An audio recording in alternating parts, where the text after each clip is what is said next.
আপনি চরমোনাই পীরের মুরিদ হয়ে গেলে জান্নাতে, এটা বলেন নাই। আপনি জামাত করলে জান্নাতে, এটা বলেন নাই। আল্লাহ তাআলা বা রাসূলুল্লাহ সাল্লাল্লাহু আলাইহি ওয়াসাল্লাম এটা বলেন নাই যে আপনি মাজারে গান বাজনা করলে, উরুস করলে জান্নাত, এটা বলেন নাই। আপনি হানাফি মাযহাবের অনুসারী হয়ে গেলে জান্নাতে, এটা বলেন নাই। আপনি লা মাযহাবী হয়ে গেলে জান্নাতে, এটা বলেন নাই। আপনি চরমোনাই পীরের মুরিদ হয়ে গেলে জান্নাতে, এটা বলেন নাই। আপনি জামাত করলে জান্নাতে, এটা বলেন নাই। আল্লাহ রাসূল সাল্লাল্লাহু আলাইহি সাল্লাম মানদণ্ড দিয়ে দিয়েছেন। এই মানদণ্ডে আপনি যদি উত্তীর্ণ হন, আপনি জান্নাতি। আর এই মানদণ্ডে আপনি যদি উত্তীর্ণ না হন, আপনি যেই পোশাকে আসেন আর যেই নামে আসেন আর যা কিছু বলেন, আপনি যদি মানদণ্ডে উত্তীর্ণ না হন, আপনি শয়তান, আপনি জাহান্নামী। আপনার ইসলামের কোনো সম্পর্ক নাই আপনার সাথে। মানদণ্ড কি? মা আনা আলাই। এক নম্বর মানদণ্ড নবী। এক নম্বর মানদণ্ড কি? যুবকরা বলেন, এক নম্বর মানদণ্ড কি? ও আসহাবি। দুই নম্বর মানদণ্ড কি? সাহাবি। বলেন, দুই নম্বর মানদণ্ড কি? তাহলে যারা জান্নাতি হবে তাদের মানদণ্ড কয়টি? সবাই বলেন, যারা জান্নাতি হবে তাদের মানদণ্ড কয়টি? সবাই বলেন, যারা জান্নাতি হবে তাদের মানদণ্ড কয়টি? এক নম্বর, জুড়ে বলেন, এক নম্বর। দুই নম্বর, সবাই বলেন, এক নম্বর, দুই নম্বর। যাদের আদর্শ নবী সাল্লাল্লাহু আলাইহি ওয়াসাল্লাম এবং সাহাবায়ে কেরাম রিদওয়ানুল্লাহি আলাইহিম আজমাইনের আদর্শের সাথে মিলবে। যাদের আমল রাসূলুল্লাহ সাল্লাল্লাহু আলাইহি ওয়াসাল্লামের আমল এবং সাহাবায়ে কেরামের আমলের সাথে মিলবে। যাদের মতাদর্শ রাসূলুল্লাহ সাল্লাল্লাহু আলাইহি ওয়াসাল্লামের মতাদর্শ এবং সাহাবায়ে কেরামের মতাদর্শের সাথে মিলবে। আবার বলি, যাদের বিশ্বাস, যাদের আমল, যাদের আদর্শ, আবার বলি, যাদের বিশ্বাস মানে আকীদা, যাদের আকীদা, যাদের আমল, যাদের আদর্শ, তাওয়াজ্জু, আবার বলি, যাদের আমল, যাদের, আবার বলি, যাদের আমল, যাদের আদর্শ, যাদের বিশ্বাস, আবার বলি, যাদের আকীদা, যাদের আমল, যাদের আদর্শ, যাদের আকীদা, যাদের আমল, যাদের আদর্শ, এই তিনটা জিনিস নবী করিম সাল্লাল্লাহু আলাইহি ওয়াসাল্লাম এবং সাহাবায়ে কেরাম রিদওয়ানুল্লাহি আলাইহিম আজমাইনের আকীদার সাথে, আমলের সাথে, আদর্শের সাথে মিলবে, তারাই হবে জান্নাতি।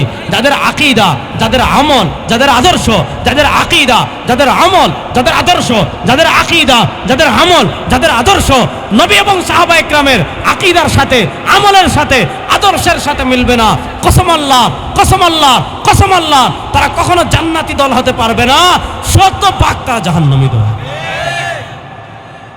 তাহলে বলেন, জান্নাতি দলের মানদণ্ড কয়টি? নবী। বলেন, জান্নাতি দলের মানদণ্ড কয়টি? নবী। আচ্ছা বলেন, রাসূলুল্লাহ সাল্লাল্লাহু আলাইহি ওয়াসাল্লাম তার বাবা তার ইসলাম পাননি। রাসূলুল্লাহ সাল্লামের মা বাবার ক্ষেত্রে আমাদের আকীদা কি? আমরা তাদের ব্যাপারে চুপ থাকবো। কারণ আল্লাহ তাআলা কোরআনে বলেছেন, আল্লাহ কাউকে আযাব দেন না হাত্তা নাবআসা রাসূলা, মা কুননা মুআযযিবিনা হাত্তা নাবআসা রাসূল। আছে না, যে রাসূল প্রেরণ করা পর্যন্ত আল্লাহ আযাব দেন না। হ্যাঁ, তো রাসূলুল্লাহ সাল্লাল্লাহু আলাইহি ওয়াসাল্লাম এর মা বাবা, তিনি নবী হওয়ার আগেই দুনিয়া থেকে, জন্মের আগে তো বাবা গেছেন, মা তো ছোটবেলায় গিয়েছেন। আর তারা যে যুগে ছিলেন ওই যুগে তারা কোনো শিরিক করেছেন, কুফর করেছেন, এটা প্রমাণিত না। যেহেতু শিরিক করেছেন, কুফর করেছেন, এটা প্রমাণিত না। আবার রাসূলুল্লাহ সাল্লাল্লাহু আলাইহি ওয়াসাল্লাম রসুলাতের আগেই তারা জন্মের আগে, একজন জন্মের আগে আরেকজন ছোটবেলায় বিদায় নিয়েছে। এই জন্য আহলুস সুন্নাহ ওয়াল জামাতের ইমাম সুয়ুতী রাহমাতুল্লাহ আলাইহি এই ব্যাপারে 3টা রিসালা লিখেছেন। আল হাবিতে ইমাম জালালউদ্দিন সুয়ুতী রাহমাতুল্লাহ আলাইহি আল হাবিতে এই ব্যাপারে 3টা রিসালা লিখেছেন। আর মুসলিম শরীফে একটা হাদিস আছে, আল্লাহ রাসূল সাল্লাল্লাহু আলাইহি ওয়াসাল্লাম বলেছেন, আমার বাবাও মাও জাহান্নামী। এটার ব্যাখ্যা করেছেন মুহাদ্দিসিনে কেরাম, ব্যাখ্যা করেছেন। এই জন্য হাদিস একটা দেখলেই লাভ দেওয়া যাবে না। যে কথাটা আমি বলতে চাচ্ছি, আমাদের আকীদা হলো আমরা তাদের ব্যাপারে কোনো ফতোয়া দিব না, আমরা চুপ থাকবো। আল্লাহ তাআলা তাদের জন্য যেটা কল্যাণকর, আল্লাহ তাআলা তাদেরকে সেই ফতোয়া, আল্লাহ তাআলা তাদেরকে সেটাই দান করবেন ইনশাআল্লাহ। বলেন না ইনশাআল্লাহ। রাসূলুল্লাহ সাল্লাল্লাহু আলাইহি ওয়াসাল্লাম, আপনি কি মনে করেন রাসূলুল্লাহ সাল্লাল্লাহু আলাইহি ওয়াসাল্লাম ছোট্ট মানুষ? ছোট্ট মানুষ না, জন্মের আগে বাবা চলে গেছেন, মদিনা থেকে আসতেছেন 4-5 বছর বয়স, একটা ঠিক মরুভূমির ভিতর মাঝে একটা জায়গায় আসছেন। রাসূলুল্লাহ সাল্লাল্লাহু আলাইহি ওয়াসাল্লামের আম্মা সেখানেই। কি পরিমাণ পরীক্ষা দিয়ে রাসূলুল্লাহ সাল্লাল্লাহু আলাইহি ওয়াসাল্লাম, আপনি চিন্তা করেন, একটা ছোট্ট মানুষ, বাপ নাই, দাদার ঘরে থাকেন, তাও নানা বাড়ি মদিনার থেকে আসতেছেন মক্কায়। মক্কা থেকে মদিনার রাস্তা, এখন আমরা গাড়িতে গেলেই মনে হয় কিছু দূর যাওয়ার পর দেখা যায় চতুর্দিকে পাহাড় আর পাহাড়, কিছু নেই। এরকম একটা নির্মম মরুভূমি, একদম বিজন মরুভূমিতে রাসূলুল্লাহ সাল্লাল্লাহু আলাইহি ওয়াসাল্লামের আম্মা সেখানে ইন্তেকাল করলেন। তার সাথে দাসী মারিয়া তুর্তিয়া ছিলেন। রাসূলুল্লাহ সেখানেই তাকে আম্মাকে দাফন করে চলে আসলেন। আল্লাহ রাসূল সাল্লাল্লাহু আলাইহি ওয়াসাল্লাম মাঝে মধ্যে মক্কা থেকে মদিনায় যাওয়ার পথে রাসূলুল্লাহ সাল্লাল্লাহু আলাইহি ওয়াসাল্লাম কি করতেন? তার মায়ের কবর জিয়ারত করতেন। হাদিসে আসছে রাসূলুল্লাহ সাল্লাল্লাহু আলাইহি ওয়াসাল্লাম যখন তার মায়ের কবরের পাশে দাঁড়াতেন, রাসূলুল্লাহ সাল্লাল্লাহু আলাইহি ওয়াসাল্লামের চোখ থেকে অবিরত পানি পড়তো। আপনারা কি বলেন, রাসূলুল্লাহ সাল্লাল্লাহু আলাইহি ওয়াসাল্লাম কখনো তার মায়ের কবরে বছরে একদিন বিশাল গান বাজনার আয়োজন করছেন? কি মাহাদি করছেন? আচ্ছা বাদ দেন। আচ্ছা আপনাদেরকে একটা প্রশ্ন করি, যুবকরা উত্তর দিন। রাসূলুল্লাহ সাল্লাল্লাহু আলাইহি ওয়াসাল্লামের মাজার থেকে, রাসূলুল্লাহ সাল্লাল্লাহু আলাইহি ওয়াসাল্লামের রওজা মুবারক থেকে, রাসূলুল্লাহ সাল্লাল্লাহু আলাইহি ওয়াসাল্লামের কবর মুবারক থেকে দামি কোনো কবর, দামি কোনো মাজার, দামি কোনো রওজা পৃথিবীতে আছে? আমার রাসূল তার কবরে জিন্দা। বলেন আমার রাসূল তার কবরে, বলেন বলেন বলেন, এটা একটা বিশ্বাস। আমার রাসূল তার কবরে, সবাই বলেন আমার রাসূল তার কবরে। আল্লাহ রাসূল সাল্লাল্লাহু আলাইহি ওয়াসাল্লাম বলেছেন, মান সাল্লা ইনদা কবরি সামি'তুহু ওয়া মান সাল্লা নাইয়ান উবলিগতুহু। মান সাল্লা ইনদা কবরি সামি'তুহু ওয়া মান সাল্লা নাইয়ান উবলিগতুহু। আহা, আল্লাহ রাসূল সাল্লাল্লাহু আলাইহি ওয়াসাল্লাম বলেন, আমি দুনিয়া থেকে চলে যাওয়ার পর পৃথিবীর প্রান্ত প্রান্ত থেকে আমার উম্মাহ সোনার মদিনায় আসবে। এই গাজীরগাঁও থেকে লক্ষ টাকা খরচ করে এখন তো আমরা বিমানে যাই, এজন্য এখন তো আমরা অনেকে এটা পিকনিক বানিয়ে ফেলেছি। আগেকার মানুষ মক্কা মদিনায় যেত কত কষ্ট করে, এখান থেকে যেত আপনার চট্টগ্রাম বন্দরে, সেখান থেকে জাহাজ করে মাসের পর মাসে জিদ্দায় যেত, জিদ্দা থেকে পায়ে হেঁটে অথবা পাহাড় বেয়ে মক্কায় যেত, মক্কা থেকে আবার মাস খরচ করে উঠে চড়ে কষ্ট করে মানুষ মদিনায় যেত, কত কষ্ট হতো। আগে মানুষের কষ্ট যেমন বেশি ছিল, হজে যেত আবেগ নিয়ে, উমরাতে যেত আবেগ নিয়ে। এখনকার যুগে যদি প্রযুক্তি এরকম সহজ না হতো, আমাদের ইমান আমলের যে অবস্থা, আমরা বলতাম দরকার নাই রে ভাই, আমার আল্লাহ তাআলার কাছে একটা বুঝ দিমুনে, সমস্যা নেই। ওই যুগের মানুষের ইমানের পাওয়ার ছিল বেশি, ইমান ছিল মজবুত, ইসলামের জন্য যে কোনো কষ্ট তারা করতে রাজি। আর এখন হইলে মনে করেন এই যে ওয়াজ হচ্ছে, আল্লাহ না করুক যদি একটু বৃষ্টি আসে, আপনারাও উঠবেন আমিও উঠবো, আপনারাও বলবেন ভিজবো না, ফেসবুক আছে, হুজুরের ওয়াজ এনে না শুনলাম ফেসবুকে শুনে নিব, ইউটিউবে শুনে নিব, সমস্যা কি, ভিজে লাভ কি? আমিও বলবো দূর, কত ওয়াজ করবো, আজকে না করলাম। এটা না আমাদের ইসলাম।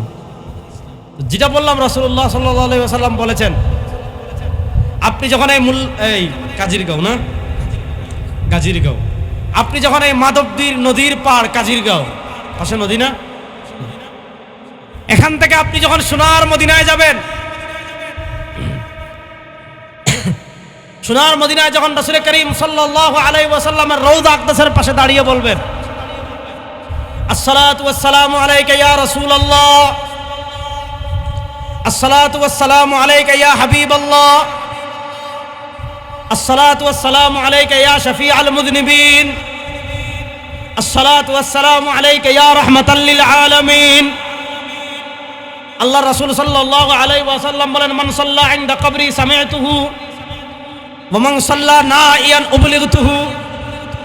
আমার কোন উম্মাহ, মনোযোগ, আমার কোন উম্মাহ যখন সোনার মদিনায়, আমার কোন উম্মাহ যখন সোনার মদিনায় আমার রওজার পাশে দাঁড়িয়ে আবার বলি, রাসূলুল্লাহ সাল্লাল্লাহু আলাইহি ওয়াসাল্লাম বলেন, রাসূলুল্লাহ সাল্লাল্লাহু আলাইহি ওয়াসাল্লাম বলেন, আমি দুনিয়া থেকে চলে যাওয়ার পর আমার কোন উম্মাহ সোনার মদিনায় এসে আমার রওজা আকদাসের পাশে দাঁড়িয়ে যখন আমাকে দুরূদ ও সালাম দে, রাসূলুল্লাহ সাল্লাল্লাহু আলাইহি ওয়াসাল্লাম বলেন, আমি নিজের কানে শুনতে পাই। ওয়া মান সাল্লা নাইয়ান উবলিগতুহু। আমাদের অনেকের টাকা নাই, পয়সা নাই, সোনার মদিনায় যেতে পারি না। আল্লাহ মৃত্যুর আগে আমাদের সবাইকে একবার হলেও সোনার মদিনায় যাওয়ার তৌফিক দান করেন। আল্লাহ যারা একবার গিয়েছি, আল্লাহ তাদেরকে বারবার বারবার বারবার সোনার মদিনায় রাসূলুল্লাহ সাল্লাল্লাহু আলাইহি ওয়াসাল্লামের রওজা আকদাসের পাশে দাঁড়িয়ে সালাম পেশ করার তৌফিক দান করেন। এবার একবার মহব্বতে আমার সাথে পড়েন সাল্লাল্লাহু, জুড়ে পড়েন না, সাল্লাল্লাহু আলাইহি ওয়াসাল্লাম। মহব্বতে পড়েন সাল্লাল্লাহু আলাইহি ওয়াসাল্লাম। আল্লাহ, এই যে আমরা পড়ছি না, দুরূদ সালাম দিছি না, আল্লাহ রাসূল সাল্লাল্লাহু আলাইহি ওয়াসাল্লাম কি বলেছেন জানেন? ইন্না লিল্লাহি মালাইকাতান সাইয়াহিনা ফিল আরদ, ইন্না লিল্লাহি মালাইকাতান সাইয়াহিনা ফিল আরদ ইউবাল্লিগুনা মিন উম্মতি আসসালাম। আল্লাহ রাসূল সাল্লাল্লাহু আলাইহি ওয়াসাল্লাম বলেন, আল্লাহ তাআলা পৃথিবীতে একদল স্পেশাল ফেরেশতা নিযুক্ত করে রেখেছেন। আল্লাহ তাআলা তার পক্ষ থেকে পৃথিবীতে একদল স্পেশাল ফেরেশতা নিযুক্ত করে রেখেছেন। ওই স্পেশাল ফেরেশতা দলের আর কোনো ডিউটি নাই, আল্লাহ তাআলা তাদেরকে আর কোনো চাকরি দেন নাই, আল্লাহ তাআলা তাদেরকে আর কোনো ডিউটি দেন নাই। আল্লাহ তাআলা তাদেরকে একটা ডিউটি দিয়ে পৃথিবীতে পাঠিয়েছেন। আল্লাহ তাআলা তাদেরকে পৃথিবীতে একটা দায়িত্ব দিয়ে পাঠিয়েছেন। সেই একটা দায়িত্ব কি সাইয়াহিনা ফিল আরদ, সেই একটা দায়িত্ব কি সাইয়াহিনা ফিল আরদ, সেই একটা দায়িত্ব কি সাইয়াহিনা ফিল আরদ। তারা পৃথিবীতে উড়ে বেড়ান, তারা পৃথিবীতে ঘুরে বেড়ান, সারা পৃথিবীতে ফেরেশতা উঠতে থাকেন, সারা পৃথিবীতে ওই স্পেশাল ফেরেশতাদের ফোর্স ঘুরতে থাকেন। আর দেখেন আল্লাহর কোনো বান্দারা, রাসূলুল্লাহ সাল্লাল্লাহু আলাইহি ওয়াসাল্লামের কোনো উম্মতেরা পৃথিবীর কোনো জায়গা থেকে রাসূলুল্লাহ সাল্লাল্লাহু আলাইহি ওয়াসাল্লামের উদ্দেশ্যে দুরূদ সালাম পেশ করে কিনা। যদি দেখেন এই গাজীরগাঁওয়ে এখানে যে আমরা পড়েছি সাল্লাল্লাহু আলাইহি ওয়াসাল্লাম, ইউবাল পড়েন না, সাল্লাল্লাহু আলাইহি ওয়াসাল্লাম ইউবাল্লিগুনা মিন উম্মতি আসসালাম। রাসূলুল্লাহ সাল্লাল্লাহু আলাইহি ওয়াসাল্লাম বলেন, ওই স্পেশাল ফেরেশতারা ওই দুরূদ সালামের হাদিয়া নিয়ে নবীর সোনার মদিনার রওজা আকদাসে পৌঁছায় দেন। বুঝছেন? এজন্য আপনার মনটা খুব খারাপ, কিছু ভাল লাগছে না, অথবা খুব পেরেশানিতে, অথবা খুব ঘুম হচ্ছে না, পেরেশানি, ভাল লাগে না কিছু। কি করবেন? চোখ বন্ধ করে মসজিদে আইসা খুব মহব্বতের সাথে কিছুক্ষণ দুরূদ পড়বেন।